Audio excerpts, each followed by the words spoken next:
Olá, pessoal, boa tarde. Prazer aqui estar falando com vocês.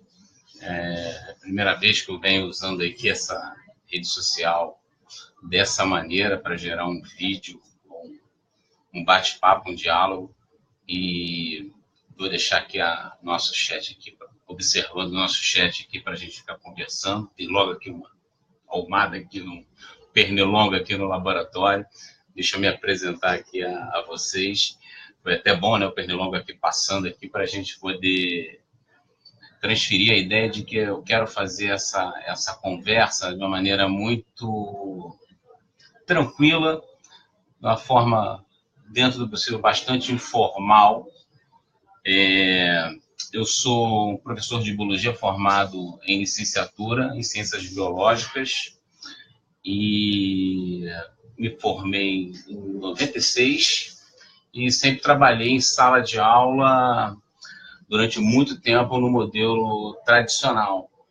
E fiz todo o meu processo de formação, mestrado, doutorado, na bancada, em bioquímica e toxicologia ambiental, ecotoxicologia, e também trabalhando na área de ensino, né, na educação profissional técnica, na educação básica e atualmente no ensino superior, em nível de pós-graduação.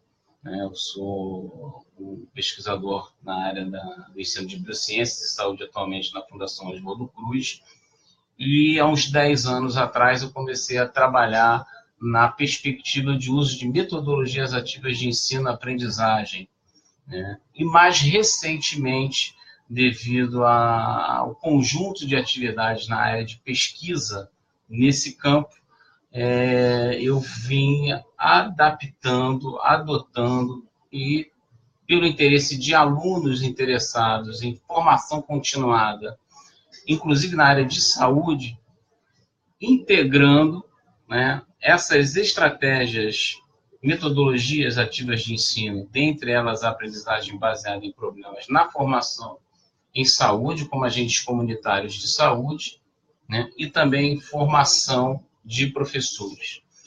Então, dentro desse contexto,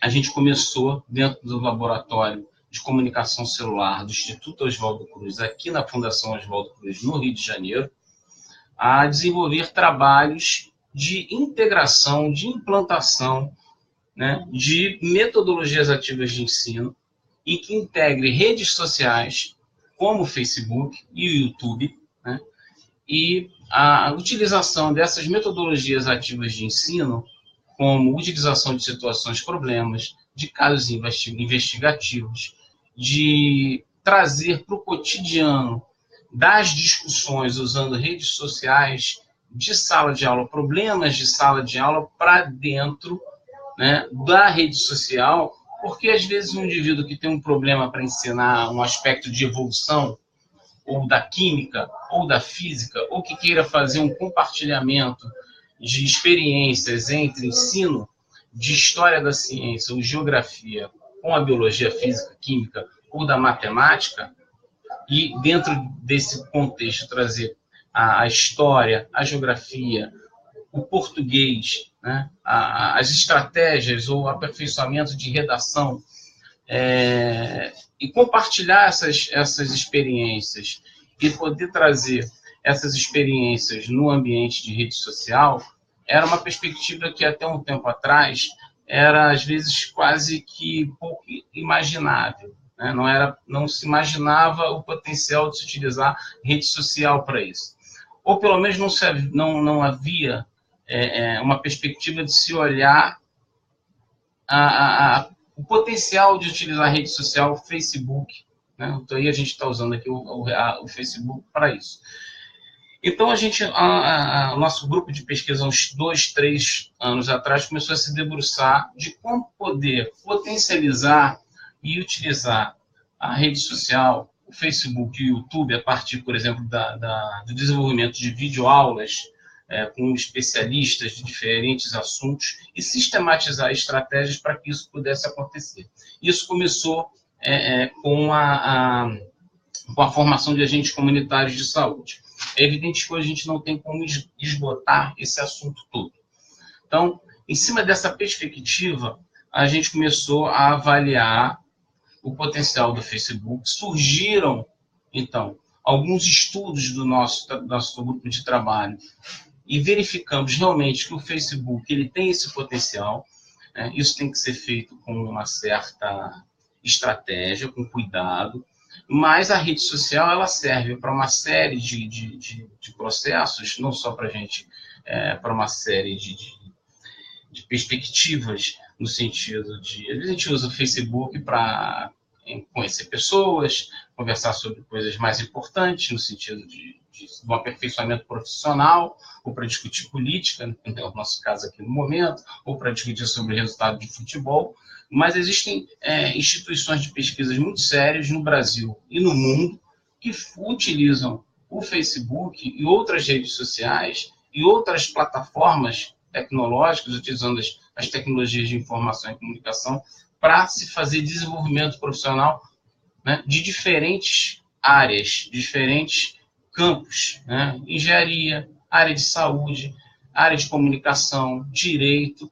E como a gente trabalha aqui na Fundação Oswaldo Cruz com formação de professores, e a gente teve já uma experiência exitosa de pequeno porte com profissionais da área de saúde, a gente começou a pensar em usar também a rede social para a formação de professores, desenvolvimento profissional. E aí eu vou tentar conceitar a questão de desenvolvimento profissional.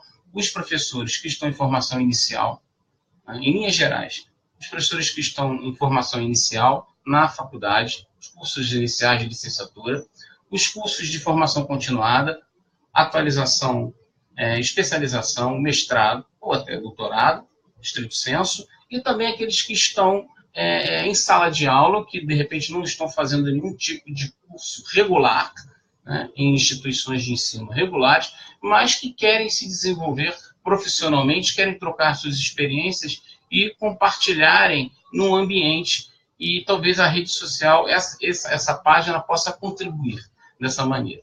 Então, essa é uma visão geral dessa proposta de criação dessa página. Então, por que a gente está usando a aprendizagem baseada em problemas?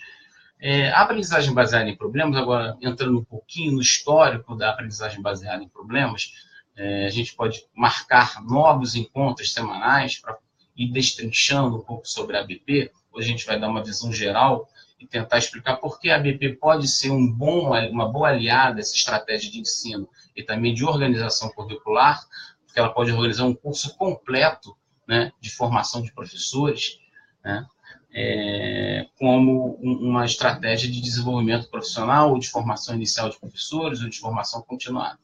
Mas a aprendizagem baseada em problemas, ela surgiu na área médica, no Canadá. Né? Então, ela surgiu no Canadá com a intenção de aproximar a prática da teoria. Então, numa universidade chamada McMaster, né, em Ontário, no Canadá, surgiu a chamada aprendizagem baseada em problemas, ou ABP, ou PBL, quando a gente pensa Problem Based Learning, em inglês. E ela surgiu no Canadá porque as pessoas, os idealizadores que sistematizaram essa estratégia de ensino de currículo no Canadá, perceberam que os alunos de medicina tinham um distanciamento muito grande da prática médica da teoria. O que eles aprendiam no início do curso estava muito distante do que eles viam lá na frente quando estavam na residência médica. E aí eles tentaram fazer uma aproximação baseada numa lógica prática, teoria e prática. Então, a partir da construção de um problema, então a ABP ela surge na tentativa de aproximar a prática da teoria. Então, você não tem mais a ideia de você estuda a teoria e vai aplicar isso numa prática. Você apresenta um problema, e a partir do problema, a teoria ela vem como um aporte. Então, você constrói um problema, esse problema ele é muito bem planejado, ele tem objetivos de aprendizagem a serem alcançados, né, com um problema a ser construído. Então, você tem, por exemplo, numa área de pesquisa na ABP, construção de problema. E a ABP ela tem também um objetivo muito importante, que é romper um pouco desse modelo que a gente chama modelo tradicional, né? Vou usar esse jargão que os professores conhecem muito bem. Nós somos formados, em grande maioria, nesse modelo chamado tradicional. Então, a ABP ela surge, então, no curso de medicina no Canadá, e depois, paulatinamente, no final da década de 60, 68, 69, depois ela vai para a Holanda, em McMaster, ela sai de McMaster, vai para Maastricht, em 73, 74, depois ela sai para a Austrália, Estados Unidos, e depois, na década de 80, ela começa a disseminar quase que no mundo inteiro na área médica e na área de saúde. E aí você disse, pô, Renato, mas isso surgiu na área médica e qual a aplicação disso em outras áreas? Isso é só no ensino superior? Quando eu entrei na Fundação Oswaldo Cruz, isso foi uma discussão que nós tivemos numa escola técnica que existe na Fundação Oswaldo Cruz, de ensino médio integrado a uma formação profissional técnica de análises clínicas. Então, houve uma discussão. Pois isso surgiu na medicina, no ensino superior, isso não é aplicado, não tem cabimento, ou não tem inserção, talvez, para o ensino médio, para a educação básica, ou para o ensino profissionalizante de ensino médio integrado. Aí nós fomos, esse desafio foi posto, a gente foi investigar e verificamos que isso não é verdade, né? E que existe uma grande literatura na língua inglesa da aplicação da ABP para esses níveis de ensino. Então, a gente começou a verificar que existem aplicações no mundo inteiro, né, para outros níveis de ensino, inclusive para a formação de professores. Então, a aprendizagem baseada em problemas hoje, ela é aplicada quase que em todos os continentes, em quase todos os países, e ela tem características interessantes que rompem um pouco, ou rompem, dependendo de como você aplica a ABP e do nível de como você consegue romper com o chamado, novamente, com o modelo tradicional, você consegue realmente fazer quase que uma inversão de 180 graus do modelo tradicional para um outro tipo de abordagem de ensino-aprendizagem. Nem sempre isso é muito fácil de fazer, eu diria que é muito complexo, algumas das vezes. Isso passa por uma série de mudanças que vai desde a mudança cultural de como se planejar as aulas, desde o processo de formação do professor e até mesmo da cultura do aluno estudar. Tá? Então, nem sempre isso justifica uma mudança abrupta. Então, você tem também processos chamados currículos híbridos, em que você tem elementos do ensino em que nós fomos formados com inserções paulatinas ou suaves de elementos ou fundamentos ou princípios da aprendizagem baseada em problemas e outras metodologias chamadas ativas de ensino. São chamadas metodologias ativas de ensino porque a ideia é quebrar um pouco o protagonismo do professor como sendo o centro do processo de ensino-aprendizagem. O professor ele continua tendo um papel fundamental, os professores, tanto no planejamento, perdão, o ensino em que o professor chega com informação estabelecida e passa essa informação, vou usar esse termo, para o aluno. A aula tradicional, a lecture, né, em inglês, ela continua tendo a sua importância no modelo em ABP, é bom que vocês saibam isso. As provas, os testes, elas continuam tendo essa importância também, né, para que não fique uma ideia de que isso tudo é rompido, não tem mais prova, não tem mais uma aula tradicional. O cara, às vezes, precisa aprender logaritmo. Então, em algum momento, vai chegar um professor de matemática e vai ensinar logaritmo. Mas não é constantemente, as aulas não são constantemente seguidas com o ensino tradicional. Então, você tem que repensar várias questões, desde o espaço físico, desde os tempos de aula, mas você rompe, novamente falando, com aquele modelo estritamente em que o professor ele chega como o detentor do conhecimento e passa esse conhecimento para os alunos. Tá? E falando uma linguagem mais geral, é isso. Então, na ABP, você tem algumas questões fundamentais. Primeiro é o problema. Então, você dispara um processo de ensino-aprendizagem que acontece em ciclos de aprendizagem, a gente não vai esgotar isso tudo hoje, a gente pode depois, futuramente, ir discutindo cada situação dessa, como é que é o ciclo de aprendizagem, qual é o papel do professor tutor, né? A gente costuma dizer que como tem poucas informações em língua portuguesa voltada para a formação de professores sobre a ABP, a gente vem trabalhando na construção de um livro. Eu costumo dizer que o professor, na aprendizagem baseada em problemas, ele tem um pouco o papel do professor tutor, né? Melhor dizendo, o professor orientador da pós-graduação. Ele, às vezes, dá uma informação, às vezes, orienta os alunos na chamada construção do conhecimento. Então, você tem o problema, que ele tem que ser construído cuidadosamente, bem elaborado. Esse problema ele não é um problema como o da matemática, né? Tentando ser bem elementar no exemplo, 5 mais 5 são 10, não é nada disso. Né? Então, os problemas chamados mal estruturados. Mal estruturados quer dizer que eles são mal construídos, dizendo que ele não dá todas as pistas. Existem lacunas de aprendizagem ali, em que os alunos, é feita uma apresentação do problema, os alunos detectam, ou é feita um levantamento das chamadas lacunas de aprendizagem, é feito um processo do que precisa ser encontrado, descoberto para ocupar essas lacunas de aprendizagem, e são feitas estratégias em que esses alunos trabalhando em grupo, o trabalho em grupo é fundamental, esse grupo, geralmente, ele é dividido em 5 a 12 alunos, nunca mais do que isso. Então, você tem a apresentação de um problema, você tem pequenos grupos de trabalho, esses grupos de trabalho são organizados, o professor orientador coordena a ação de trabalho desses grupos, os alunos, em pequenos grupos, dividem atribuições e depois eles saem para fazer os seus trabalhos de pesquisa. Às vezes, nessa divisão de trabalhos de pesquisa, incorporam-se aulas tradicionais, isso depende do planejamento curricular, quando se é aplicado a ABP em currículo, e depois eles voltam com as suas incumbências cumpridas para compartilhar informações. Então, a ABP ela tem uma perspectiva de aprendizagem colaborativa e solidária. Então, a aprendizagem baseada em problemas, ela também tem uma perspectiva de aquisição conceitual, conhecimentos, mas de desenvolvimento de outras chamadas competências ou habilidades, que é o trabalho em grupo, é aprender a ouvir opinião contrária, às vezes, numa discussão.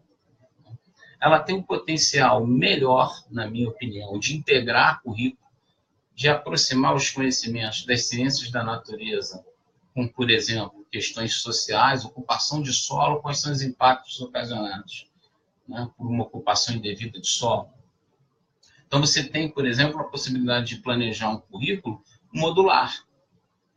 Você tem a possibilidade de desenvolver determinadas competências que estão hoje preconizadas não só no Brasil, como na Europa, a partir, inclusive, do chamado Tratado de Bolonha, em que você tenta desenvolver currículos de desenvolvimento profissional em que o indivíduo sai de um país e consegue trabalhar em outros países. Então, toda a perspectiva de mudança curricular, de estratégia curricular, de desenvolvimento de um profissional, hoje ele tenta, foram elaboradas e foram estabelecidas para que se possa desenvolver no indivíduo, um indivíduo capaz de ter o seu conhecimento conceitual, mas que ele seja capaz de trabalhar em grupo, fazer apresentações, chefiar grupos de trabalho. Então, os grupos de trabalho têm uma dinâmica de funcionamento em que, a cada momento, a cada problema apresentado, um indivíduo ele chefia aquele grupo, ele tem que ordenar o funcionamento daquele grupo. Num outro problema ser elaborado e ser apresentado aos alunos, outro indivíduo tem essa responsabilidade. Voltei. Então, à medida em que os problemas vão sendo apresentados a um grupo de alunos, é evidente que num primeiro momento em que o grupo de alunos se depara com a ABP, existem algumas dificuldades, né? Eu vivenciei isso quando apliquei a primeira vez. Entendo, eu também não comecei a... Professor, Renato, é difícil aplicar a ABP? É difícil, eu não fiz nenhum curso de aplicação de ABP. Me especializei em aplicar ABP, eu comecei a fazer, estudei como fazer, comecei a fazer, como estou fazendo aqui com vocês. É o meu primeiro vídeo aqui na página e vamos ver, espero que vocês estejam gostando. Vou ouvir as críticas, ler as críticas e depois, da próxima vez, vou tentar aperfeiçoar. É assim que a gente vai melhorando os processos, né? E a questão da aprendizagem baseada em problemas é também um processo de aperfeiçoamento constante. O próprio currículo em ABP, os próprios problemas construídos, eles são revistos. Às vezes você elabora um problema que tem um determinado objetivo de aprendizagem e ele é constantemente verificado se aqueles objetivos foram alcançados. Então, à medida em que o aluno ele vai vivenciando a aprendizagem com essas estratégias, com essa estratégia específica que nós estamos discutindo, que eu estou explicando para vocês, o aluno vai se familiarizando. Então, ele vai se tornando paulatinamente mais independente. Ele vai aprendendo a aprender. Ele vai se tornando mais responsável pelo seu próprio processo de construção de conhecimento, mais responsável. Então, o processo avaliativo também ele é mais complexo. Ele não se restringe só a fazer testes e provas. O que também não quer dizer que os testes e as provas elas sejam extintas. Os alunos hoje precisam fazer processos seletivos. Então, é evidente que isso também não é extinto. Eu estou fazendo questão de demarcar isso para que não haja nenhum tipo de engano ou confusão. Olha, o professor Renato falou sobre fundamentos da ABP e ele disse, olha, não tem mais aula tradicional, entre aspas, não tem mais teste, não tem mais prova. Tá? Isso não é verdade, ou pelo menos não é um modelo de ABP que eu defendo num sistema educacional brasileiro em que nós fomos formados e o sistema tradicional, novamente, já falei tradicional algumas vezes, vou falar mais ou menos uma dezena de vezes, estão arraigados. Né? Nós fomos formados nesse modelo, ensinamos nesse modelo, então a mudança nem sempre ela vem a ferro e fogo, ela tem que ser trabalhada. E vocês que às vezes precisam, e a gente sabe também que o sistema precisa também ser ajustado, né? Favorecer que essas estratégias sejam utilizadas. Uma vantagem da aprendizagem baseada em problemas é esta, é dar voz ao aluno, no sentido de que problemas da vida real ou problemas relacionados à atividade profissional do aluno ou do professor, que é o que nós estamos discutindo aqui, são discutidas em sala de aula, são discutidas no meio virtual. Né? Porque muitas das vezes os conteúdos são fundamentais, são importantes, mas eles são apresentados de uma maneira muito estanque ou muito distante da necessidade prática na visão do aluno. Por que eu preciso aprender isso? Qual a utilidade de eu aprender isto? Eu não consigo ver a importância disso. Quando você apresenta um problema, por exemplo, um problema que tem um artigo que eu posso disponibilizar para vocês sobre acidez de refrigerante, que a gente discute se a Coca-Cola é mais ácida ou menos ácida que os outros refrigerantes. Porque a tia Sônia, tia do Diego, né, posso estar errando se é Diego ou Diogo, estava num churrasco e começaram a discutir lá no churrasco, numa calçada lá, no samba, no pagode em Campo Grande, se a Coca-Cola realmente dissolve dente, desenferruja prego, desentope cano, e essa discussão é levada para dentro de sala de aula. E ao invés do professor dar informação, ele traz isso, ele problematiza isso junto com os alunos. E aí você leva isso para uma discussão em sala de aula para medir a diferença de pH dos refrigerantes. E aí você tem uma história interessante para saber qual é o pH mais ácido. Quem é mais ácido? A Coca-Cola, o Guaraná, a Fanta, por exemplo. Por que é mais ácido um refrigerante do que o outro? Eu não vou ficar dando as respostas aqui. Né? A curiosidade está nisso. Se é tão ácido assim, por que o Ministério da Saúde libera o consumo da Coca-Cola, ou do Guaraná, ou da soda limonada, seja lá qual refrigerante for? Por que isso acontece? Então, isso é um exemplo de como você consegue trazer para dentro da sala de aula e problematizar e gerar uma construção de um problema e discutir pH, ácido, base, paladar, olha a biologia, né? Fazer uma prática de volumetria, discutir pH, discutir a matemática. O aluno vai ter que fazer um relatório. Ele, ao fazer um relatório, ele vai praticar a escrita, né? A escrita de um relatório técnico é diferente da escrita de uma poesia. Você pode trazer o professor de português para discutir isto, né? Num currículo mais integrado, né? Como é que a Coca-Cola era a marca mais importante do mundo quando eu tinha meus 20 anos? Eu não vou falar a minha idade. Eu já tenho alguns cabelos brancos aqui. Hoje já não é a Coca-Cola, talvez seja até o próprio Facebook que nós estamos usando aqui. Mas a Coca-Cola já foi a marca mais valiosa do mundo. Ainda é, muito valiosa. Mas ela foi a Coca-Cola. Talvez alguns de vocês nem saibam disso. Então, existe uma discussão interessante. Qual é a diferença do marketing da Coca-Cola em inglês nos Estados Unidos para o Brasil? Então, há uma série de... Olha novamente aí a questão da língua inglesa, da língua portuguesa, a questão da globalização, né? Se você vai fazer uma prática de química, quais os cuidados que você tem que ter com um garoto, né, dentro de um laboratório escolar? Mas você pode pegar essa mesma estratégia, a mesma questão, o mesmo problema de acidez de refrigerante e fazer essa mesma discussão, uma complexidade maior, num curso de química. Você vai aumentar o sarrafo da discussão, né? As questões que vão ser discutidas de química, de biossegurança, todas elas vão ter uma outra abordagem, mas é possível. E também, seja um curso de química bacharel, seja também a formação de professores de química.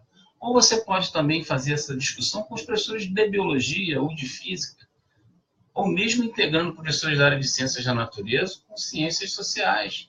Só que o processo de formação do formador, dos professores, precisa estar mais aberta a esse diálogo, que é uma questão que eu, quando me formei em licenciatura em 92, 93, 94, entre 92 até 96, eu achei que eu tive uma formação um pouco vou dizer, um pouco para também não criticar muito o meu processo formativo, deficiente. Então, isso sempre me incomodou muito. Eu trabalhei como professor de pré-vestibular, trabalhei na escola pública no estado há muitos anos, né, como havia dito no início aqui da nossa aula, né? A aula está bastante tradicional, usando o ambiente virtual. E eu acho que a gente precisa, né, nós somos todos colegas de profissão, trabalhamos para o avanço, para a melhoria do nosso ensino de ciências, da nossa educação pública no país, estar aberto a esse diálogo entre as diferentes disciplinas, entre os diferentes campos do saber, as ciências pedagógicas com as ciências duras, essa aproximação. A gente tem que tentar essa aproximação, a aproximação dos formadores nas universidades, nos institutos federais, nas faculdades particulares que formam professores, com o que acontece nas escolas.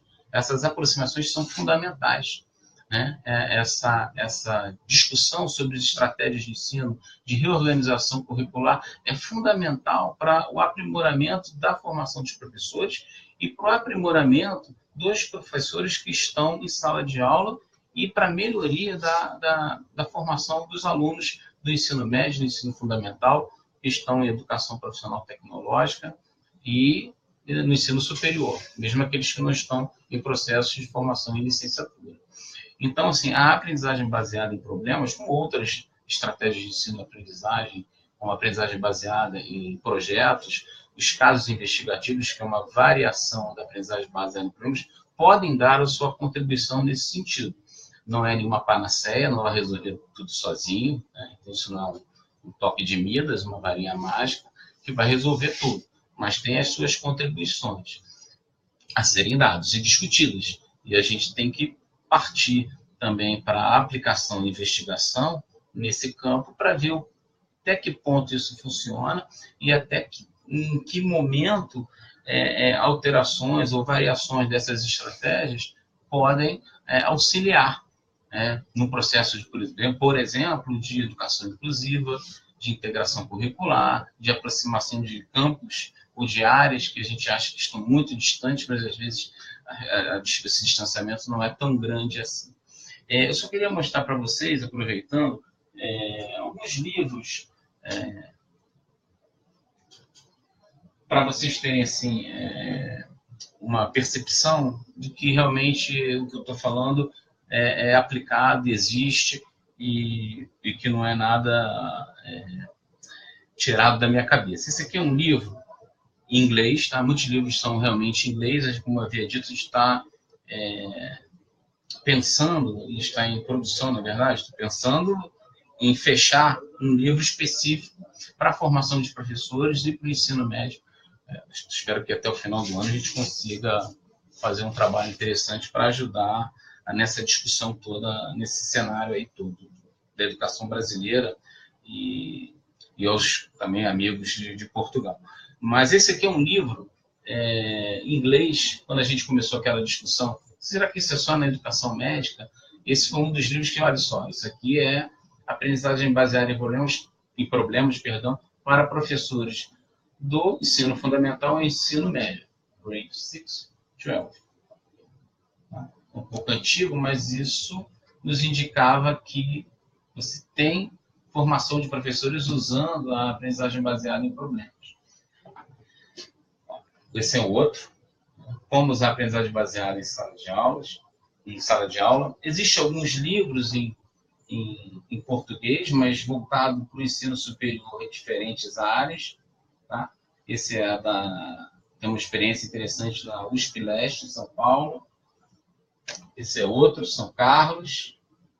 Universidade Federal de São Carlos. Tem diversos aqui.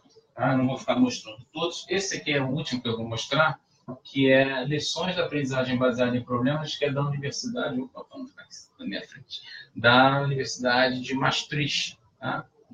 Na Holanda. Tá? Então, essa universidade ela é talvez a principal universidade que trabalha com aprendizagem baseada em problemas no mundo. E todos os cursos da universidade são em aprendizagem baseada em problemas, absolutamente todos. Tá? Medicina, direito, tudo que vocês entrarem na universidade, todos os cursos são aplicados com essa estratégia. E aí, as linhas de pesquisa com a ABP vão desde o papel do tutor, organização de currículos, desafios. E dentre os desafios da ABP, segundo um capítulo desse livro que eu acabei de mostrar, está a implantação ou a integração entre a aprendizagem baseada em problemas e os recursos da tecnologia da informação e da comunicação, que é um pouco o que eu tenho tentado agora com essa página. Então, voltando, resgatando novamente essa história toda dessa página. É como a gente pode integrar a aprendizagem baseada em problemas com os recursos da tecnologia da informação e da comunicação, usando o Facebook e YouTube e recursos como esse. Sentar aqui, ou colegas, amigos que trabalham na formação de professores, com ensino de ciências, outras áreas, ou de outras áreas que não são ciências. É evidente que isso é um espaço democrático, como tem que ser as redes sociais, para contribuir para a formação e a troca de experiências, porque a gente aprende, vou aprender muito com essa experiência que eu estou fazendo aqui com vocês agora. Né? É uma troca. Agora eu esteja falando aqui há quase 40 minutos, parece que não, mas passa muito rápido. E a outra parte que eles indicam nesse livro é a aprendizagem baseada em problemas com algo chamado aprendizagem baseada no trabalho, o Work-Based Learning, que tem a ver com a questão do desenvolvimento profissional. Então, eu com as leituras, eu estou, evidentemente, não quero que vocês pensem como um especialista no assunto.